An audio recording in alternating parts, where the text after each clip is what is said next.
Ceau, sunt Marlen, fata Oanei de la Savuri Urbane, iar astăzi revenim cu o altă rețetă către dumneavoastră, nu-i așa? Vom face salam de biscuiți, rețeta copilăriei, din nou o altă rețetă încercată de milioane de cititori. Nu este o rețetă grea, e ceva ce poți face și într-o după masă și la orice vârstă. Deci haideți să vedem de ce avem nevoie. În primul rând, pentru compoziție avem nevoie de 375 de grame de biscuiți, 160 de grame de unt moale. Ce avem aici sunt în total 250 de grame de umplutură, nucă, migdale, fructe confiate, coajă de portocală făcută în casă. Aici coajă de lămâie, nuca și cu migdale a fost ușor prăjite pentru avea o aromă, da. Sigur. Iar în partea asta avem ce ne trebuie pentru sirop. Desigur, vom avea nevoie și de apă, de 150 de ml de apă. Și ce putem spune aici? Că nu folosim ce? Nu folosim lapte. Pentru că este perisabil. Și ăsta e un preparat care se păstrează în general la temperatura camerei și n-are ce căuta laptele într-un salam de biscuiți. Avem aici 100 de grame de zahăr și cacao. 35 de grame vanilie, bourbon. Da, 2 plicuri. Și opțional, la final, dacă doriți, puteți să adăugați rom. Noi acum adăuga ștro de 40. Întotdeauna noi cu ștro, dar poate sunt persoane care nu agrează aroma de rom și atunci pot să lase pe vanilie totul, nu obligatoriu. Și vom începe în prima fază prin prepararea siropului, pentru că acela este singurul punct în care va trebui să folosim aragazul pe toată perioada rețetei. Iar acum să ne ocupăm de sirop. Vom începe nu prin a pune apa, deci asta o punem aici, nu-i voie. Punem zahărul, era să zic sare, zahăr, nu sare, dacă e vă asigurați, cacaoa, vanilia mai încolo. Vanilia, da, în general aromele se pun la sfârșit, ca să nu le iasă aromele la fier. Și le amestecăm un pic. Pe uscat, ca să se desfacă cocoloșele, fiindcă din câte se poate vedea, cacaoa deja are, fără să fie atins. Asta e cea mai bună metodă. Un pic de... Și la ciocolata de casă și la altele, când ai cacao și zahăr, mai bine le amesteci pe uscat. Și mai poți să torni treptat apa. Punem. Și desfacem aici, cât încă suntem rece, cocoloșele. Iar după ce am amestecat un pic și am și transpirat, mergem cu siropul la foc. Și cât îl fierbem? Să se lege un pic. Da, până se leagă. Când începe să fiarbă, lăsăm 4 minute, 5 cel puțin. Hai că facem mama asta și tu te ocupi de biscuiți. Da. Am biscuiții. Măsură ce și scoateți și pe cum ies. Așa un pic în mână. Oricum se mai și înmoaie și e bine să mai și rămână. Unii se sfărâmă complet, că vezi că se formează ca o făină acolo. Da. Am terminat cu rupt biscuiții, iar acum vom toca, dar nu neapărat foarte mărunt, nucile și migdalele.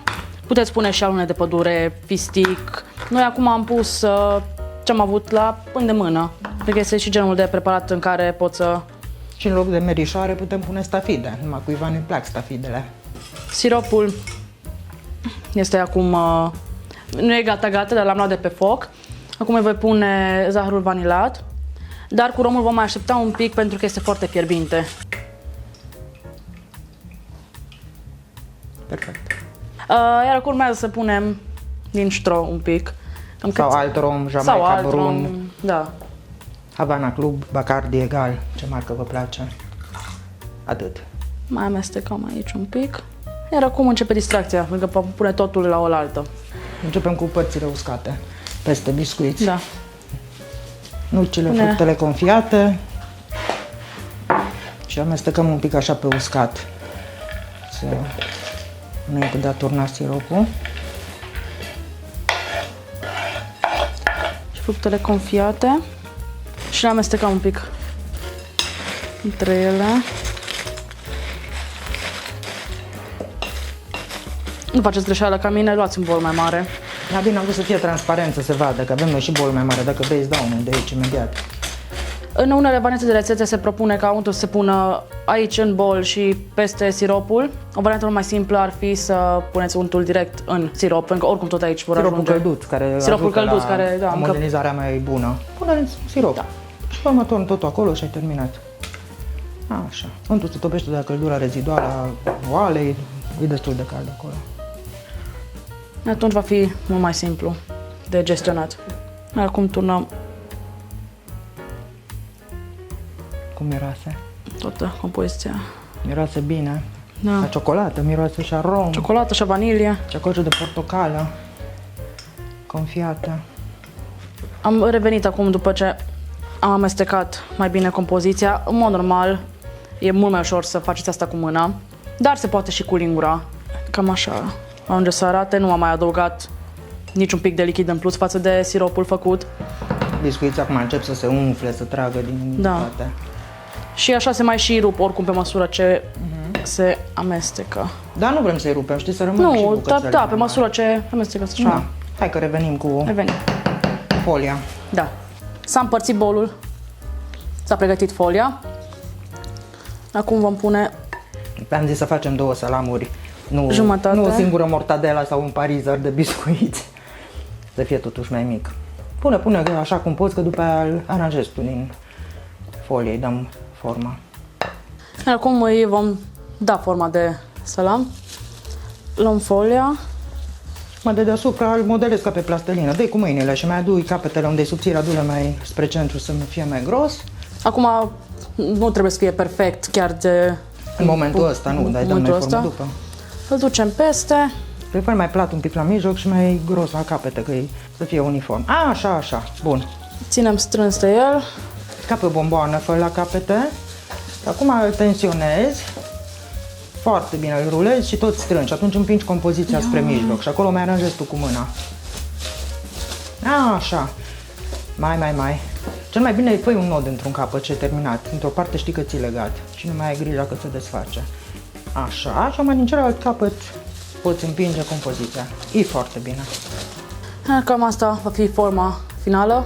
Să transpirați un pic, dar e ok, o să merite. Și acum îl băgăm la frigider și îl facem pe al doilea. Am scos salami, Mezelurile de biscuiți. mezelurile de biscuiți de la frigider. Cum după îți? câteva ore. Tapene? Da. Da. Vezi să nu rup masa. Deci cam așa trebuie să fie. Dacă dați să... Ăla din spate parcă e salam de năd, la că arată. Da, și asta. Nu e ca o mortadela mică. Iar acum a venit timpul să le tăiem și să le așezăm pe un platou. Perfect. Păi de la unt sigur s-a întărit. Untul era topit, acum la frigider a devenit solid. Hai să tăiem întâi nasul. Aha. Oh, ce fain e! Ce fain!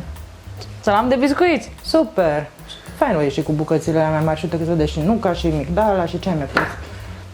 Acum, cele mai perfecte felii nu cred că vor ieși neapărat, pentru că mai dați și de nucă, de alune. Da, normal. Nu știu clar, dar oricum E bine legat, e fain, se poate tăia, nu se împrăște. arată salam de biscuiți. Și cum miroase? Miroase, eu simt de aici portocală și rom, strop. Excelent trebuie să fie, de-abia aștept să gust. Da. Ah, scuze, nu v-am văzut acolo. Nu rezistă pe masă mai mult de 5 minute, așa că haideți să-l aranjăm repede. Și eu am gura plină cu celălalt capăt, vai ce bun e. Excelent le-ai făcut, Marley. Super! E chiar gustos, e cremos, nu are nimic sec. Fructele alea sunt foarte bune, americane. Și romul se simte foarte bine așa, în el fără să fie... Da, mă, dar romul ștro e rom ștro, are cu tot altă aromă decât esența de rom, aia care trăznește cu fătărie comunistă, nici vorbă. Și iată că am mai încheiat împreună încă o rețetă. Avem aici mezelul de biscuiți, salamul de biscuiți, care a ieșit bombă. E deosebit, e o altă rețetă decât au alții, de-aia E faină. plin de biscuiți, are alune, nuci, migdale, dumneavoastră puteți spune și alune, fructe confiate, un pic de rom. Deja un sfert a dispărut din el până să-l pun pe platou și de când l-am tăiat sau Excelente. mai pierdut pe drum, așa că spor la încercarea această rețetă și să ne revedem cu bine data viitoare. Nu uita să te abonezi la canalul nostru, ai butonul acolo mai jos, mulțumim!